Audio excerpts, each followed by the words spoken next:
Welcome on into Forward Progress, presented by Fanduel Sportsbook. I'm your host, Eric Pauly, joined with Judah Fortgang of PFF and TA of CleveAnalytics.com. As always, on the Monday Forward Progress show, we're going to talk about some takeaways from Week 3, dive into some futures markets, discuss some Week 4 look-ahead numbers, and, of course, round out the show with Monday Night Football. We got 2 games going tonight. That's going to be fun. But, gentlemen, let's start with one of the, it's just one of the facts of football. There are always going to be injuries in the National Football League. Obviously, some teams are going to get hit by the injury bug in terms of having their star players hurt and their starters. Others will also have other starters and depth pieces kind of lead to cluster injuries along different positional units. TA, I know you're huge into the NFL injury handicaps. Talk to me about some key injuries from this past week to look ahead for heading into Week 4. Yeah, I think obviously the quarterback situations are easy, kind of low-hanging fruit, and Justin Herbert is the top of the list with the Chargers. But I like to look at the cluster injuries with the offensive lines especially. And it's weird. We're not getting just like one random, left tackle who's out for a lot of these teams. You're getting multiple injuries. Mm-hmm. And so you look at the Browns, Wyatt Teller, they're one of the best guards in the NFL. He's on IR. He's going to be gone for 4 games. Their left tackle situation was already a mess coming in to last week, and Jedrick Wills came in. They probably rushed him a little bit too soon because they didn't have any other options, and he re-injured or did something else to his knee. So we'll see what happens there. Jack Conklin hurt his hamstring this week trying to get back. So they're in a major pickle, especially in the tackle situation. I mean, you can really fill in a gap when it comes to the one guard like Teller, but the tackle situation's a mess, and we saw that the Giants just blitzed the hell out of Deshaun Watson, and he had no shot. I think he took 7 or 8 sacks somewhere on him, but he also at the same time the offensive line didn't do him any favors. Mm-hmm. So that's a big area of concern. I think with the Chargers, you have both Joe Alt and Rashawn Slater at the tackle position dealing with injuries, and we'll see. Sounds like Slater might be a little bit more severe, but I haven't seen anything. I was traveling, so I didn't recently see any news on either of those guys, but that's a big situation on top of Justin Herbert and also Joey Bosa being hurt. So anyway, those are a couple of the big ones. I think Devonta Smith too, Lane Johnson, Mekhi Becton for Philly. You already lose A.J. Brown. So Philly's in a world of hurt offensively if they can't get those guys back. So those are probably the 3 groups of cluster injuries that I'm evaluating this week from a handicap perspective. Understood. Very important to take into consideration who is going to be not playing for these teams moving forward. Judah, talk to me. Any cluster injury groups that you are focusing on that could potentially, derail a team moving forward heading into Week 4? Yeah, I mean, TA mentioned, I think, most of the injury groups. I would just add the Seahawks pass rush. Kind of everyone's hurt, though I think that matters a little bit less because I think their ability to scheme pressure is really what is driving kind of a lot of their defensive production. I mean, even just looking at like what the Ravens did last year, did not exactly have anyone on the defensive line. I think like nobody had a top 100 pass rush season over the last 5 years, but Mike McDonald is still going to produce high pressure rates. I think you can kind of see that in Seattle. So if the market kind of moves a little bit there, I actually think that's something I want to fade. Myles Garrett left the game on a cart. I think that obviously matters a ton. He only played like 60% of the snaps. Andrew Thomas's pass blocking grade was like for PFF was like 95 in Week 1, 89 in Week 2, and then 18 in Week 3. I mean, Myles Garrett's just an absolute game wrecker. If he's out, I think that is a real problem for the Browns. But I think most of the injuries are kind of covered. Obviously, Herbert matters a lot. For the fantasy players out there, Trey McBride looks like he's gonna be out with a concussion. A bunch of kind of injuries across the league, but nothing that I'm really going to overreact to, I think, at this point, though. There are definitely some spots to keep an eye out for. Definitely worth noting. And like you said, definitely not worth overreacting to some of these things as we're still in Week 4. And teams obviously have time to adjust and go from there. A lot of great comments, and we're actually going to be touching on some of these points just shortly. So sit tight with some of those questions. But, gentlemen, let's talk about some teams who made the playoffs last year that are currently 1-2 to start this year. Of course, you have Miami, who is missing their starting quarterback, so I guess they get the bigger benefit of the doubt. San Francisco missing 2 of their biggest weapons. They're 1-2 after collapsing to the Rams. The Browns 1-2 after losing to the Giants. And, of course, Dallas Cowboys, who, put up a fight at the end of that last game. I know you were lower on them coming into the season, TA, so seeing them, start off 1-2, I'm sure you're not that shocked. But yeah, talk to me if it's time to panic for any of those 4 teams who were playoff teams last year. We know the turnover from year to year in terms of playoff teams is high in the NFL. We're going to see teams that made it last year not make it this year. What are your thoughts on those 4 teams that are now 1-2 and coming off losses in week 3? Well, I mean, Miami and Cleveland at the top of the list, you'd have to be worried about. I mean, Miami's the easy one because of the quarterback situation, and apparently Tua does matter a little bit because every time they put a backup in there the last couple of years, no one's really been able to sustain the same level of offensive production or even just average offensive production, which is pretty incredible with all those weapons that they can't distribute at least enough to score double digits. But they're at the top of the list. The Browns are a complete mess. Offensively, we talked about the cluster injuries on the offensive line. Their wide receivers are not separating at all. They have no run game, and Deshaun Watson's a shell of himself. Otherwise, they're perfect, on offense. So, the thing is that their schedule is really difficult, and so you had hoped between yesterday's game with the Giants, this coming week with the Raiders, and then they play the Commanders next week. You would have wanted to at least win 2 of those games, maybe all 3, to give yourself a shot. So losing the first one, and now you got to go on the road against a Raiders team that can put pressure on you if your offensive line is not capable of blocking. That's a real problem. So those 2 for sure at the panic. I mean, Dallas is, like I said, I didn't really expect them. I didn't think they were going to make the playoffs this year. I still think they've got a shot. It's not like things are completely out of control there. It was a nice comeback yesterday. They can't stop the run. The middle of their defense is a mess. So soft. Mazi Smith might have been the worst first-round pick in the last couple of years, maybe outside of a couple of the Titans defensive, Farley and Wynn. But they can't stop the run. They haven't stopped the run in a couple of years, and we saw that yesterday. So they might be more matchup specific when it comes to down the road. But I think the Niners are fine. I mean, their offense put up over 400 yards. Their offense was fine yesterday. The Sean McVay and the Rams just schemed a really good offense. They kind of ran it down their throat, and they were up in the second half and just blew it. But I'm not really worried about them. They got the Patriots this week. That's a good get right spot, and once they get back some of their key players, I think they'll be okay. Do you see the same way? Where you think the Niners are going to be okay, and then teams like Cleveland, Miami, and Dallas should be worrying, or do you have any of those teams that TA mentioned that are probably in a better spot that you anticipate to do better moving forward? Or what are your thoughts on these teams that were in the playoffs last year and their slow starts this year?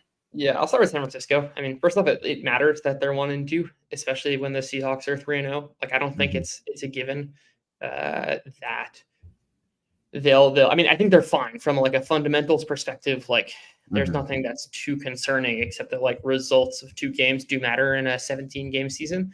And I also just like they're hurt, and that matters a lot. So if, like, from a perspective of like what would I make them on a neutral field in a theoretical game, I'm not so worried when everyone's healthy, because like I think a lot of the losses are kind of just some fluky game scripts, and in that way I'm not concerned. But like in terms of the results of like, will this team, like, can they have a Bill situation of last year where they were like clearly one of the best teams in the AFC, and just had to win like 6 in a row down the stretch to make the playoffs? Like, I think that's a possibility for San Francisco, and in that way I'd be concerned, but not from like a perspective of like, oh, this team actually isn't so good. On the other side, like, Cleveland's terrible. I mean, like, their offense is atrocious. The defense, with the exception of Myles Garrett, has been really bad. And Daniel Jones was picking them apart yesterday. I think the market is like still giving a ton of credit to this defense, and it's a shell of what it was last year. And this offense, I mean, they had one offensive touchdown drive yesterday. I mean, the first one was off a fumbled kick, and a 20-yard Amari Cooper touchdown. This offense is nothing, and I think it does not help that they're dealing with the injuries that CA outlined. On the Miami side, I mean, like, who knows with Tua Tagovailoa's health? I would be concerned, and this is something I talked about last week, of like, quarterback traits are not just, they interact with scheme, and you can't just plug in any person into any scheme. And there's like a difference of Tua Tagovailoa can obviously be propagated by his scheme, and I don't think he would have as much success from a production standpoint if he was playing elsewhere. But That isn't to say that like any person can just come in and replicate the production. So we talk about a lot of throws in like 2.3 seconds on average, and that helps like mitigate their offensive line weakness. And they have a scheme and an offense built around that. And you can't just like put someone in there. And we saw how bad this offensive line can be, and how bad the quarterback can be. And obviously, as long as Tua Tagovailoa is hurt, this is a really, really, really bad Miami team. To kind of finish off here, Dallas, I mean, the run defense is terrible. The secondary is pretty bad. They, like the Browns, are basically just like one edge player, I think, who can wreck games on his own. And if you can mitigate that, then this is not a particularly great defense. They lack a ton of secondary weapons. Like, there's no one really to win outside of CeeDee Lamb. I guess the tight ends are fine, but I would be very, very concerned about them, especially in spots where a defense can kind of take away a CeeDee Lamb or devote all of your attention to CeeDee Lamb and or find ways to kind of take Micah Parsons out of the game. They don't really have much else other than that. Yeah, Dallas very top heavy, and we definitely saw that. And I think it's nice to be noted that again, Tia, I know you were very low on Dallas heading into this season, and I know as a subscriber, cleveanalytics.com, one of the best websites out there, you were looking at Baltimore yesterday, and you mentioned a lot of the things that Judah just said specifically for this past week's game that Judah is now mentioning moving forward in terms of Dallas being too one-dimensional on both offense and defense. But gentlemen, let's keep going. We have a question pertaining to Nick Sirianni, and that's a great segue as we're going to talk some Nick Sirianni. Dan Rivera is talking in the chat. How do we handicap bad coaching? Yes, this is a Nick Sirianni question. TA, you mentioned in our group chat this morning how Nick Sirianni is holding Philadelphia back, and you saw that from some of the clock management that we saw in New Orleans, though the Eagles picked up the W on the road. TA, talk to me about Nick Sirianni and what he's doing to hold Philadelphia back. Yeah, I don't know if he's just feeling the pressure in the heat from the offseason and at the end of last year. But, he is not – you could tell he's not listening to his analytics department, because some of the decisions he's making are just – I feel like they're off script. He's going for it when he shouldn't. He's kicking when he's supposed to go for it. He's just doing things that I'm not sure where he's coming from. He's going rogue, if you will, with a lot of these decisions, because you look at the end of that half yesterday, and it's fourth and maybe 2, 1.5. And normally you'd say, yeah, it's an obvious go for inside the 20, but there was like 13 seconds left, I think.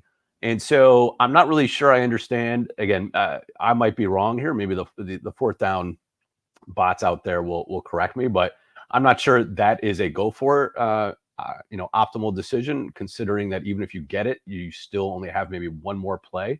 And you're still, more than 10, 15 yards away from an end zone. So I think that the right move, especially down 3-0, is to just kick the field goal there.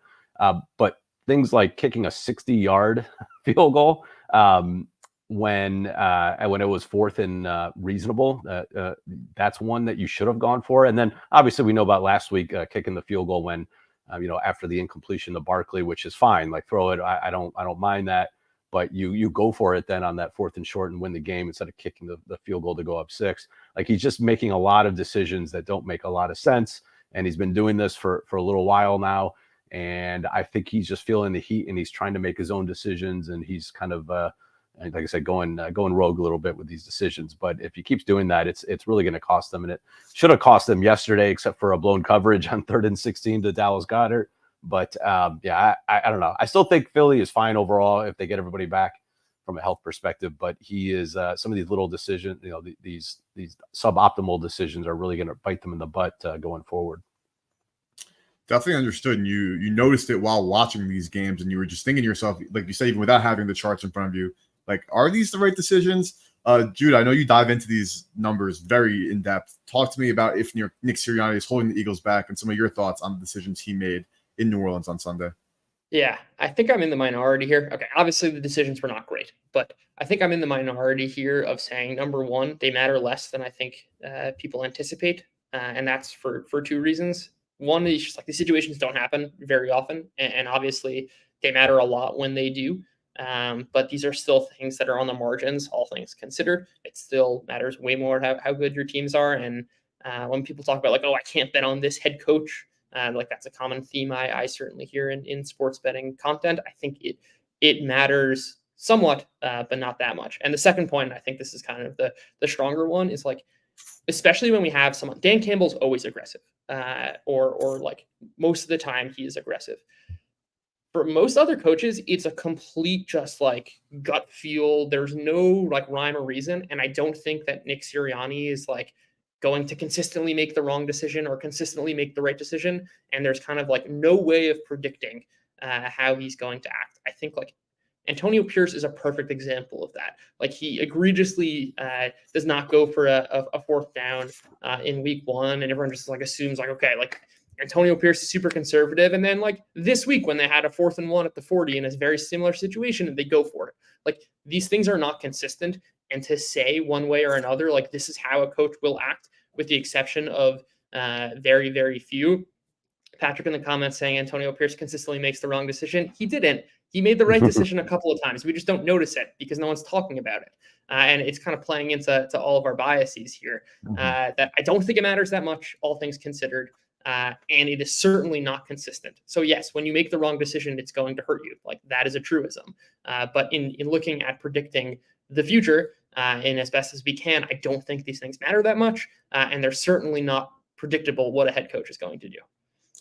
Well, that's a great segue into the next point we're talking about, because we want to discuss Kevin O'Connell, Matt LaFleur, and Sean McVay. Now, these three coaches have a lot in common, not just the fact that they all started in Washington and could have been a Commanders head coach, and now they're having success elsewhere.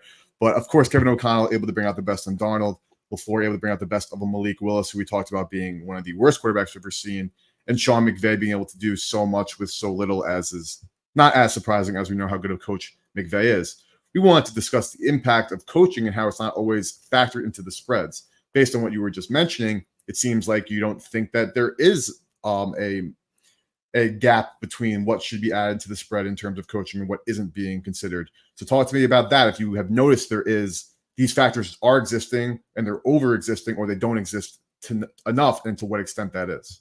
Okay. Yeah, I definitely think this is an area where coaches matter a lot to the spread. Okay. I think there's definitely a distinction to be made between a coach's decision-making and then like schematic elements of how your offense is going to operate.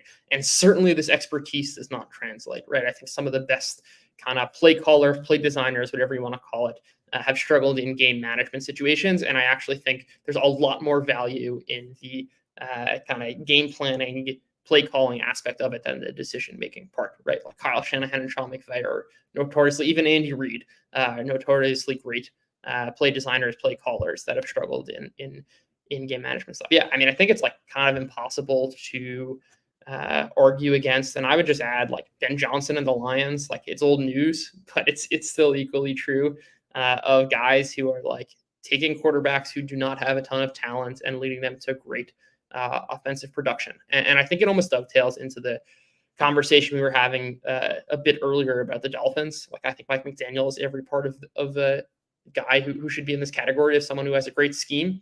And like it's almost like it's a curve and a scale, and these things are fluid, where if you get kind of the right pieces and the right players who have the traits to succeed in your structure, you can be very successful. I mean, I don't know how you can look at the Sam Darnold situation now, even with like Matt LaFleur has been extremely creative in how he's designed his offense now with Malik Willis there, that like these guys are good and they can take they can't take anyone. And I think like there are certain people, right? Like Skylar Thompson's just not going to succeed in a Mike McDaniel offense, even though Mike McDaniel has been one of the best play callers over the last few years.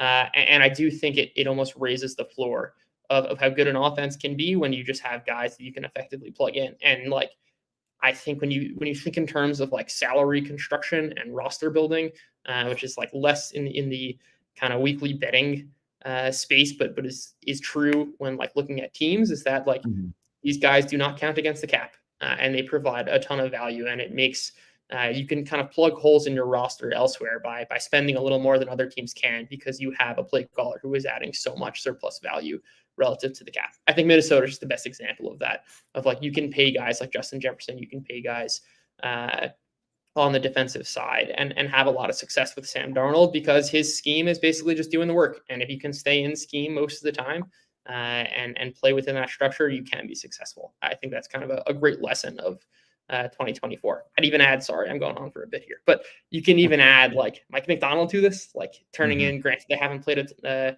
a bunch of great opponents so far, and I think week 4 against the Lions will be a real test. But like, you can just plug in these coordinators, you can plug in Brian Flores, you can plug in Mike McDonald, and these defenses will have success. And I think in the conversation of 2024, which is so much about like offense being down and passing being down and all these things, I think it really highlights the importance of scheme and coaching. And I think that's like a lot of what's behind that trend. And I think like really underscores like these people matter a lot. Probably the second most valuable asset, if you will, other than the quarterback, I think. I think that's very well said, Drew. Thank you for that perspective. Tia, talk to us. Do you think that the impact of coaching, especially not just head coordinators as well, it's not always factored into the spread so far this season?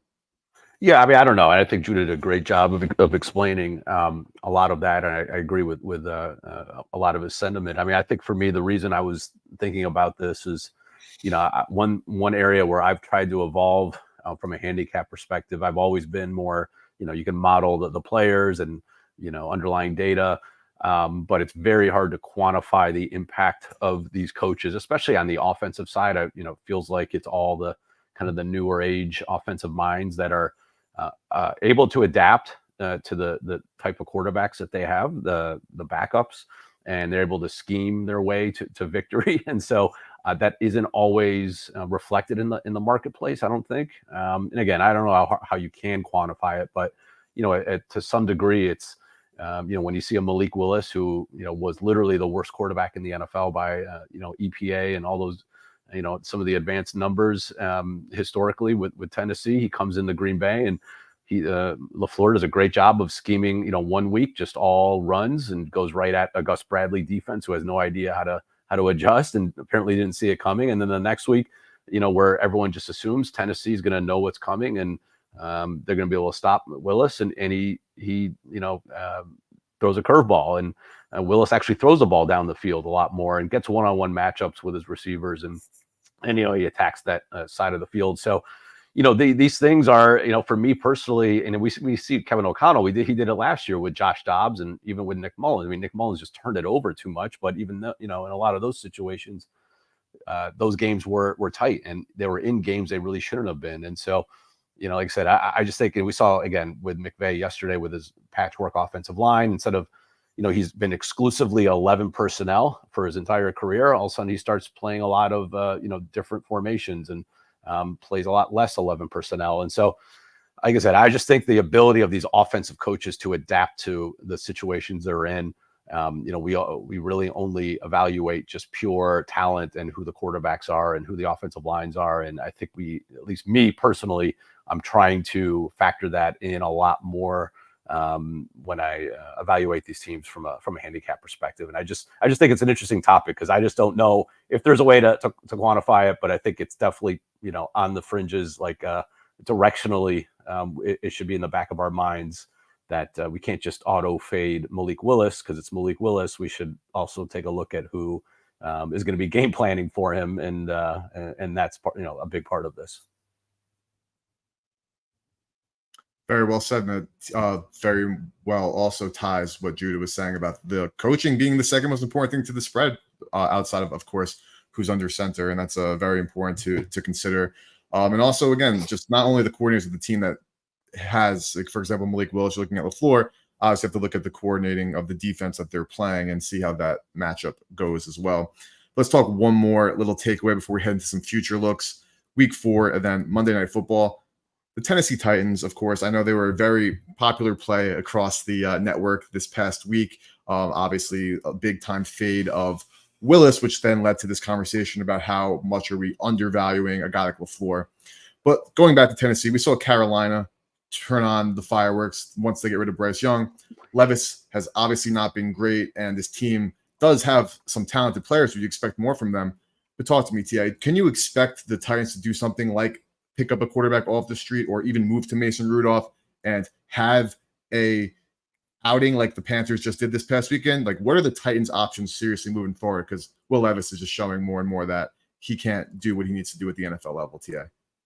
Yeah, I mean, I'm curious to hear Judah's thoughts because, like, for me, I didn't really understand in the offseason the Titans were, going after guys like Calvin Ridley and L'Jarius Sneed, and it was more of a kind of a win now attitude. And at first it took me back because I said, Will Levis isn't the guy. Like, I'm not really sure why you're building for now. You're spending all this money when you really should just kind of build a young team around Levis. And then, going forward, have those draft picks kind of be the core. But, at the same time, I understand that, look, they weren't sure what they had with Levis, and they thought that, let's surround him with as much talent as possible and see if that can unlock some things. And it's clear that that's not the case.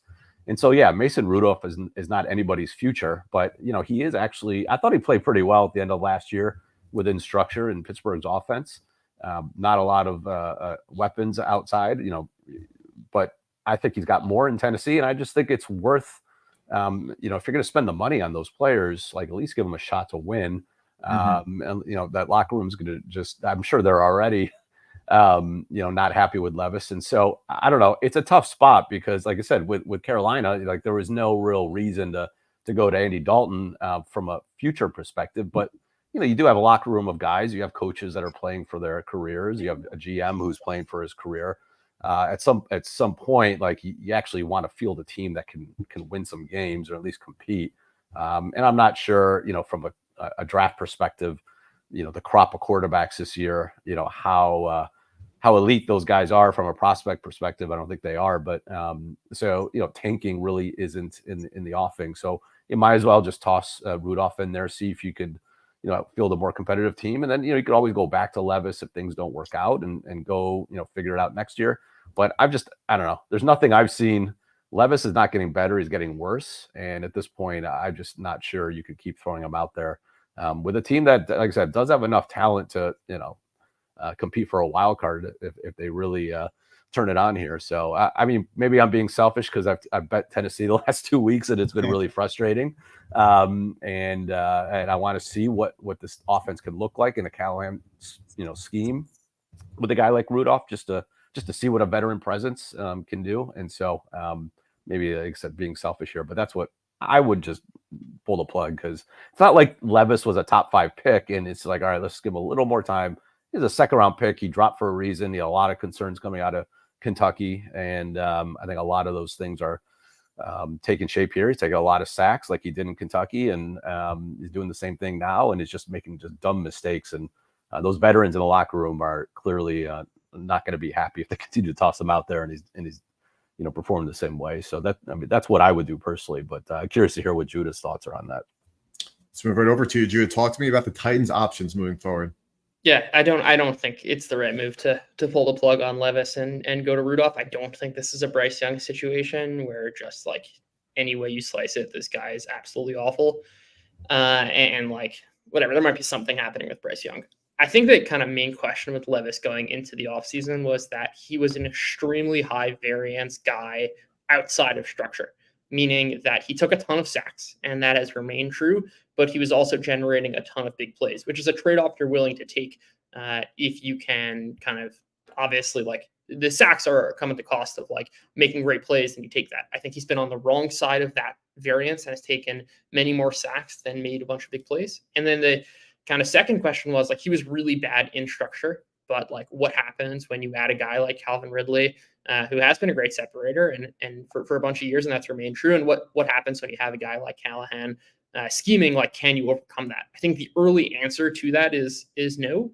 But I also think, number one, the narrative is extremely different if you don't have these like really, I mean, like, you can't take away the fact that Will Levis has committed some egregious turnovers, but like those things are not sticky as future indicators.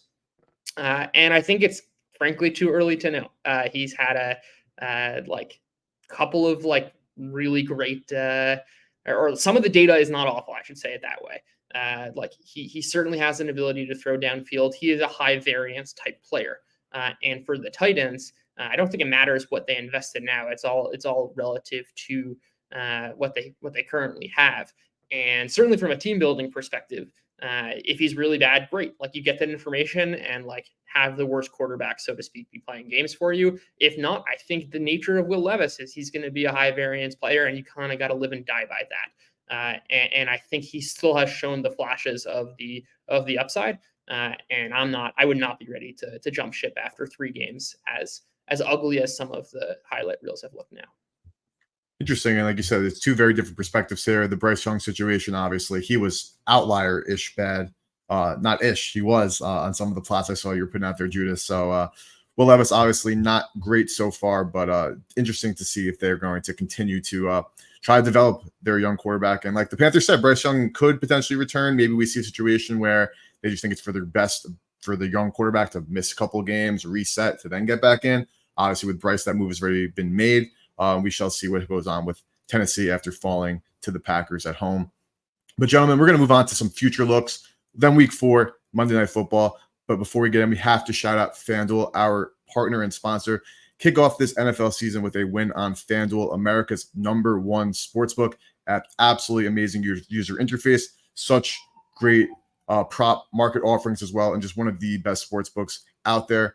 Right now, all customers get a profit boost every single NFL game day. That means you can pump up your gridiron winnings multiple times per week. And for tonight, we have 2 Monday Night Football games. There is a no sweat SGP and a 50% live boost token at your disposal on FanDuel. FanDuel has tons of ways you can get in on the NFL action. You can bet on money lines, spreads, player props, and more. Plus, with super simple live betting, lightning fast bet settlement, and instant withdrawals, FanDuel makes betting on the NFL easier than ever before. Just visit FanDuel.com/forwardprogress to download FanDuel today. You must be 21 plus and present in select states, or 18 plus and present in DC. Opt-in required. Bonus issued as non-withdrawable profit boost tokens. Restrictions apply, including token expiration. See terms for both offers at sportsbook.fanduel.com. Gambling problem? Call 1-800-GAMBLER or visit fanduel.com/RG. Call 1-888-789-7777 or visit ccpg.org/chat in Connecticut, or visit mdgamblinghelp.org in Maryland. Hope is here. Visit gamblinghelplinema.org or call 800-327-5050 for 24/7 support in Massachusetts, or call 1-877-8-HOPE-NY or text HOPE-NY in New York. All right, gentlemen, let's take a look at the futures market. And this is a very interesting market. It is the last undefeated team. Currently, Minnesota Vikings, Pittsburgh Steelers, Kansas City Chiefs, Seattle Seahawks are all 3-0. The Buffalo Bills are 2-0, but of course they play tonight, so they could be lumped into this bracket. The Vikings head to Green Bay, the Steelers head to Indianapolis, the Chiefs head to Los Angeles, and the Seahawks head to Detroit for a Monday night game next week. So all of these undefeated teams outside of the Bills, who actually, if they do win, will be in Baltimore. So all these teams will be playing road games in week 4. Let's look at this market. We'll start with you here, Judah. What team, and I don't need an official play, this could be a gun to the head lean, Chiefs, Vikings, Steelers, Bills, Seahawks, who will be the last undefeated team remaining? And of course, consider that the Bills are playing tonight, so that might add or take away some value in the Bills number in this marketplace. Yeah, I don't like any of the plays, but if I had to, I would go with the Bills here. I think the market is pricing in a difficult schedule, and that matters. But there's also, to me, a non-zero chance that the Bills are the top team in the AFC, in which case your schedule matters less because you are the team that is going to be favored, or at least in theory is the better team. I think the Chiefs there are some real problems. The defense is not as good as they were last year, and Patrick Mahomes was frankly struggling last night. And I don't think this is an Atlanta defense to be afraid of. This is rated out as probably the worst pass rush unit through 3 weeks. I'd be a little bit concerned about the Chiefs offense, especially if they're minus 135 there. Yeah, I mean, like the Bills play tonight. I like them. And we can talk about that in a bit, but Seattle's got a really tough game against Detroit. And I like Seattle, but especially given comparable odds, Buffalo is just in a different class. And I think the Vikings are a nice story. And there's a chance they're really good. I just don't think, and certainly not with the Steelers either. I don't think we can kind of put them in the same tier as the Bills. And I would just take the best team here and kind of downweight the schedule a little bit more than what the market would be pricing. But again, not a bet that I'm making. Yeah, and of course, it's still a look-ahead line because the Chiefs haven't played tonight, but they are underdogs next week in Baltimore as it currently stands. Of course, we can see that number flip or come closer to a PK depending on how things go tonight, or even expand that a little bit more. So, Jude, does that change any of your thoughts there? Considering the look-ahead line, you're not even considering that at this point? No, I don't think I mean, the look ahead line is like kind of, I mean, like it matters, sure. But again, like the frame of mind I want to have in this question when you're looking at something like 6 weeks ahead is like looking back in 6 weeks, what would I have said now? And it's like, oh, the Bills are the best team in the NFL. I think there's a chance. Like their defense has been really, really good. And while I wish they let Josh Allen throw the ball more, they still have an alien at quarterback. And like considering the pricing, that is what matters most, I think. Not like we could look back at this game and be like, that look ahead line was completely foolish between the Bills and the Ravens. Understood. Definitely a possibility based on what's going down. Tia, talk to us. Last undefeated team. Don't need anything official, but fun market. Let us know where your thoughts are on which team's going to prevail and be the last undefeated team in the NFL. Yeah, I'll you know, I agree with you. I wouldn't bet on any of these, but just for this exercise, I would take Minnesota, and only because I'd be kind of cheating a little bit that they have a week 6 bye. So you get a freebie week that should be priced in here. Same with Kansas City. So, you know, that's probably, you know, Kansas City is a big favorite this week against the Chargers. So that's why they're such, you know, they're minus 135. But yeah, the Vikings, you know, at what was it, +5 something or around 500. You know, they just got to get by this week. And even if Jordan Love plays, you know, he's likely not 100%. And Brian Flores last year in Green Bay just completely wrecked Jordan Love. I don't think Green Bay got a first down for like a first half of the game. And that was a game that Kirk Cousins, you know, eventually hurt his Achilles and the Vikings cruised to a win. So, you know, if you could get by that game, you get a week 6 bye, you know, then you've got a real shot here. So, you know, I think that, you know, just between, you know, from a pure kind of, you know, odds perspective, I would take the Vikings. But, you know, realistically, the Chiefs have the big advantage here because of the game coming up this week against the Chargers. And then, you know, they have a bye as well. So, like I said, just for the odds, I would take Minnesota. And look, I'm just all in on the Vikings. I've been all in for months. So I just got to keep it going, I guess, until that train stops. And just hope that the coaching staff kind of puts that team, that defense, and Darnold in position to keep winning. So, and then by the way, a caveat that Darnold does not have a bad knee injury. I think he had an MRI today, so we'll see how that goes. But that's the caveat. But otherwise, yeah, I wouldn't bet on this, but that would be the one that I would take a look at. Understood. TA's all on the Vikings, like you mentioned, and I might as well keep riding the train. If it's not broke, don't fix it. Minnesota is worth a look there to be the last undefeated team remaining. But guys, let's start talking week 4 before we head into Monday Night Football for tonight. Tia, we're going to stick with you. Seattle versus Detroit. Now, this is a Monday night game. Seahawks currently 4.5-point underdogs, +180 on the money line. 47.5 is the total over at Fanduel Sportsbook. We saw Seattle played Detroit last year. I think it was week 3 where Seattle in Detroit actually surprised everybody with a great offensive output and a W. Tia, how are you viewing the Seahawks-Lions game for Monday night? Yeah, I mean, full disclosure, I haven't bet anything yet, but I do like I'm interested in the Seattle side. You know, I've been a little bit lukewarm on Detroit all year.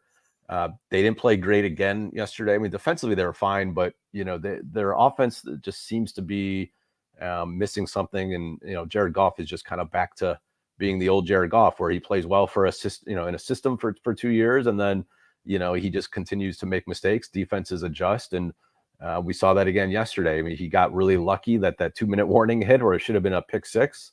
And they could have lost that game to Arizona, but it was purely just all they did was run the ball up the middle on the soft Arizona defensive front, and you know mixed in some play action, and then you had a you know hook and ladder play, which was awesome from Ben Johnson to score a touchdown. But otherwise, you know, Goff did not do anything, and that's a bad Arizona defense.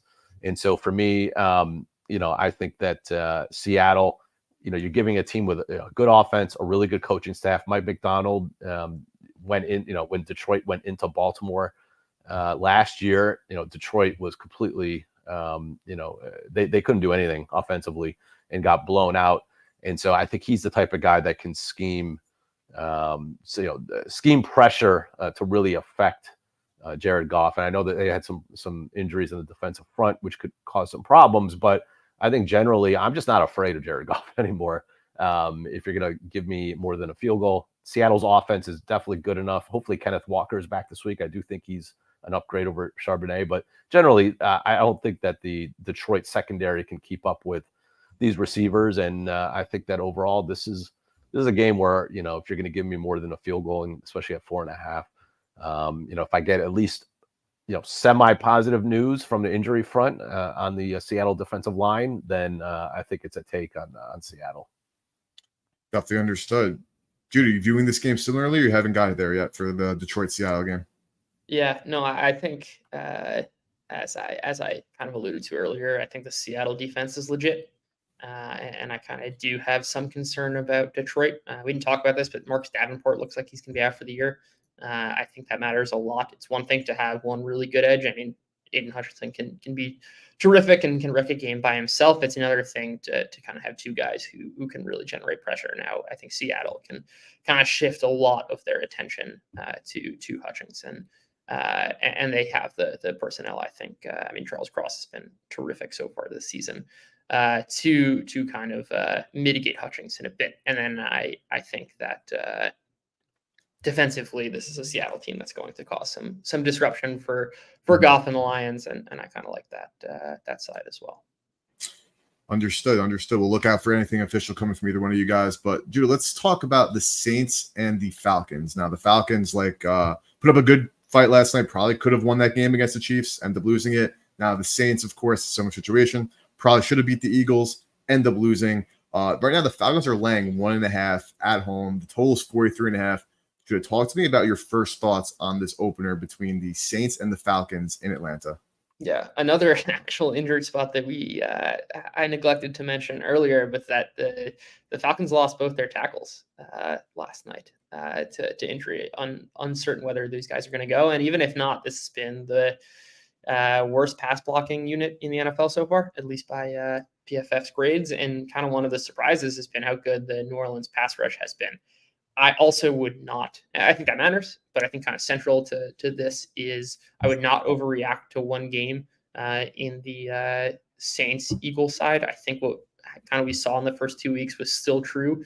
And especially if New Orleans gets ahead in a game script, I think this is a team that can really front run. And I think there's kind of like this market dynamic of like, okay, we're like really pouring on to the Saints after 2 weeks. We like really upgraded them. They disappointed in one game. Like maybe that was too much of an upgrade. Let's pull back. And I don't think that's worthwhile. I think like weird games happen by all means. That was an extremely weird game script. And the Saints just like did not have the ball at all. I think they match up very well considering how good this pass rush has been against the Falcons kind of weak unit right now. And I'm not sold. I'm not selling the Saints offense right now. I think this is a legit unit, and everything kind of we said in the first couple of weeks will maintain itself here. And there's no reason I think that the Falcons have a defense that can stop the Saints at all. This is a spot I really like. T, are you viewing this game similarly? Yeah, I haven't really thought about this game much. Just thinking, I had Philadelphia yesterday, so I watched a lot of that game. The one area that Carr has always struggled against is pressure, especially up the middle. And Atlanta does not have, Grady Jarrett's fine, but they don't have a Jalen Carter kind of game record necessarily. Although, their center might be out, which could be an issue.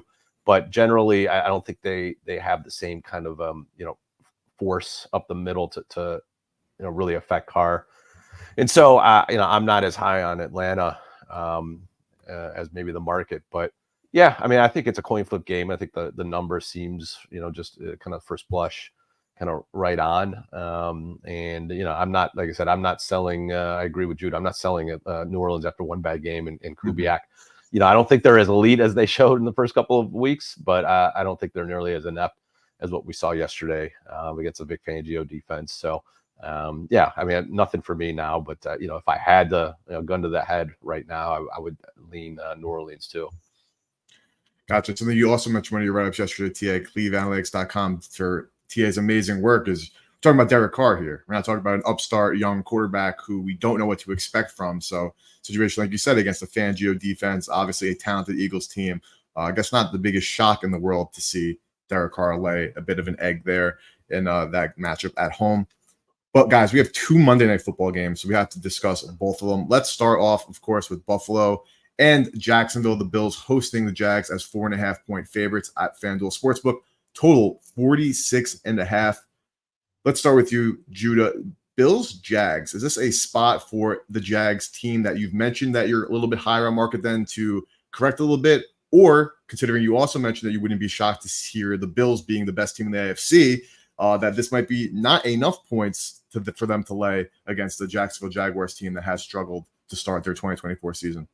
Yeah, it's kind of tough for me, at least, to bet in the medians and like regular spreads, because I think that so much of this is determined by how often the Bills decide to run or pass, and that matters both in terms of their efficiency and also just like the actual play volume. And like, I think the Bills offense is good, and when Josh Allen throws, that benefits the Bills in the long term. And the more you have Josh Allen throw, kind of the more you can press your own advantage. So I don't want to be guessing on that front. So there's some evidence to suggest that they will turn a little bit more pass heavy. That's just like the Jaguars are far easier to pass on than run on, and that certainly has me liking Josh Allen. But we can talk more about that in the SGP section. I think kind of the central question to for this game is, how does the Jacksonville offensive line hold up against the Buffalo pass rush?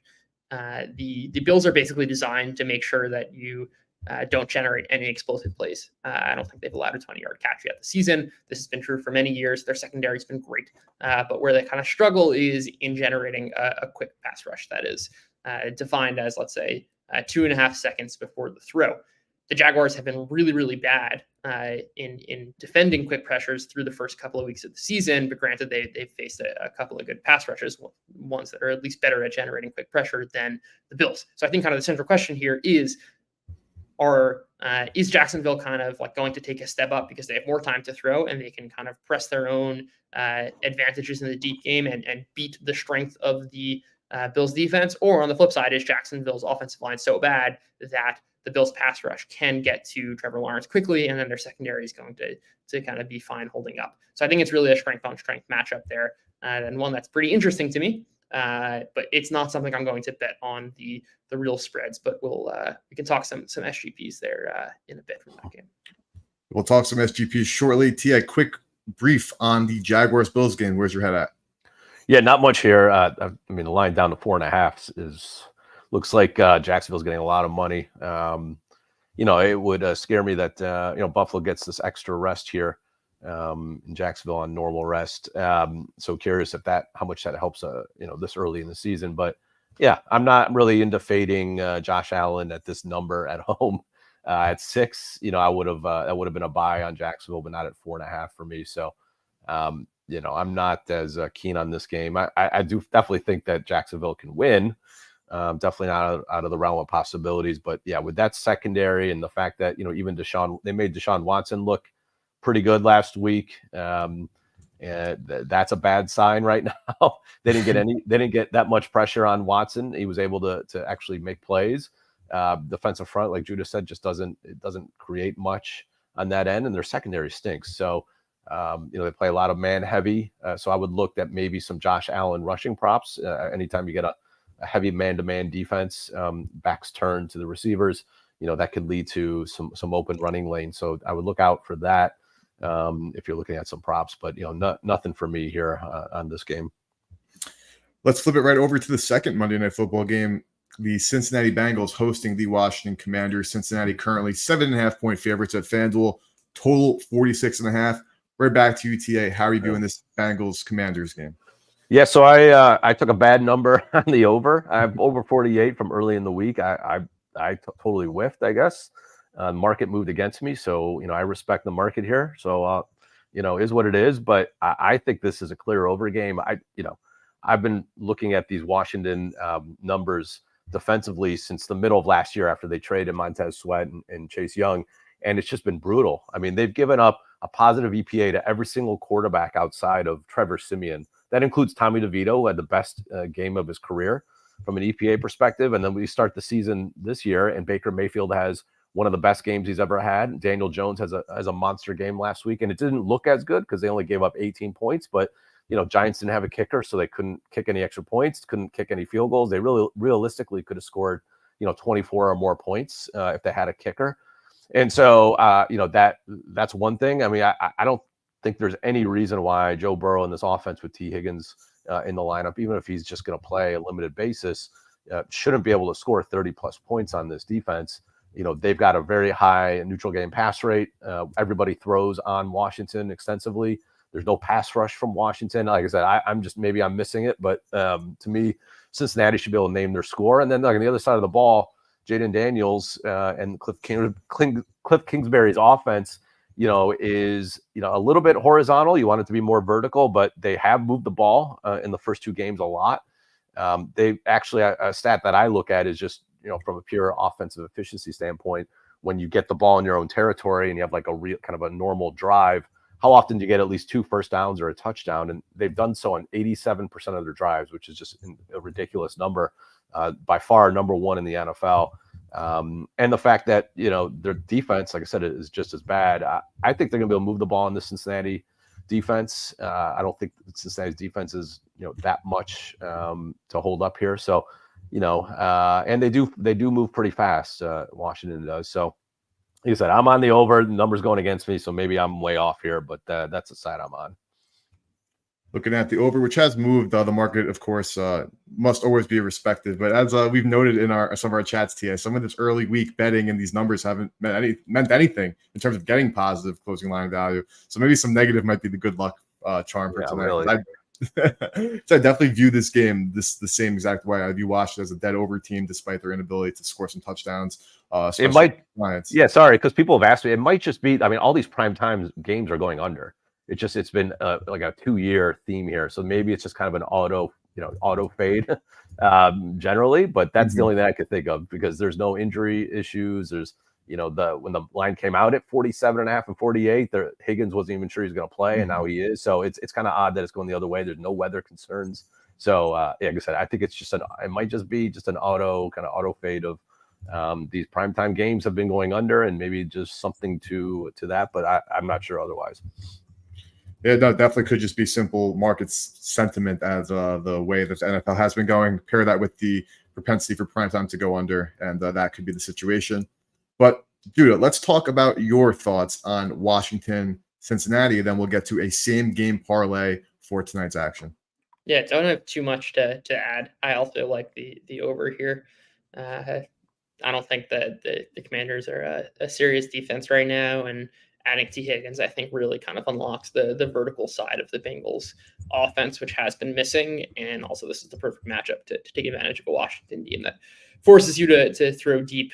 And teams have had a lot of success. They've been kind of bottom 5 in explosive play rate allowed there, not going to generate a lot of pressure, which is going to mean plenty of time in the pocket for Joe Burrow to kind of throw and let the routes develop. And I would just mention that Washington plays at one of the fastest paces in the NFL. So lots of plays. I think kind of the downside risk here is that they have a lot of success running the ball against a Cincinnati front that's pretty easy to run against, and they kind of slow the game down that way. But I think kind of most ways this game plays out is just Washington plays pretty quickly. They can move the ball, as they've shown for the past couple of weeks. And Cincinnati really has success offensively, especially in the explosive play department, where you kind of need for games to hit their totals. Definitely understood. So Judah, let's without further ado, let's talk SGP. What game are you targeting?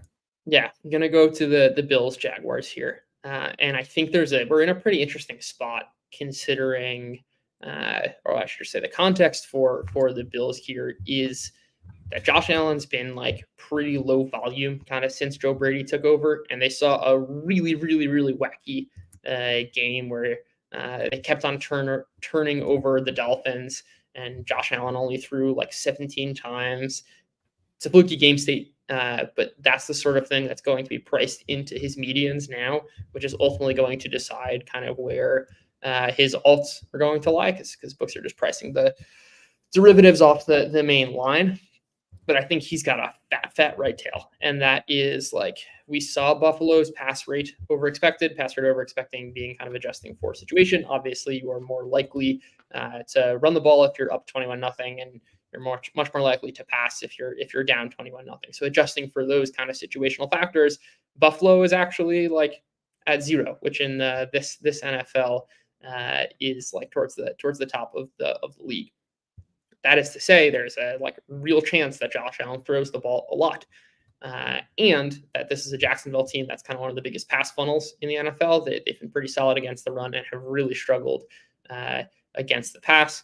They also play a ton of man coverage. They do not have the personnel to do that, especially now with Tyson Campbell on IR. Josh Allen has cooked man coverage for a couple of years running now. I guess as a side note, this did not make it into the SGP, but Keon Coleman definitely he owns the highest target share in man coverage so far this season. So maybe something to sprinkle in as an additional bonus. But all of that is to say, I think this is a Buffalo team that can throw a lot with success. And I think if they do throw, they are going to put up a bunch of yards. So we're going to start with a Josh Allen 275. And I think in this game script, this is one that the Bills are actually winning, not losing, because they're kind of relying on the pass from early on. We're going to take them on the spread.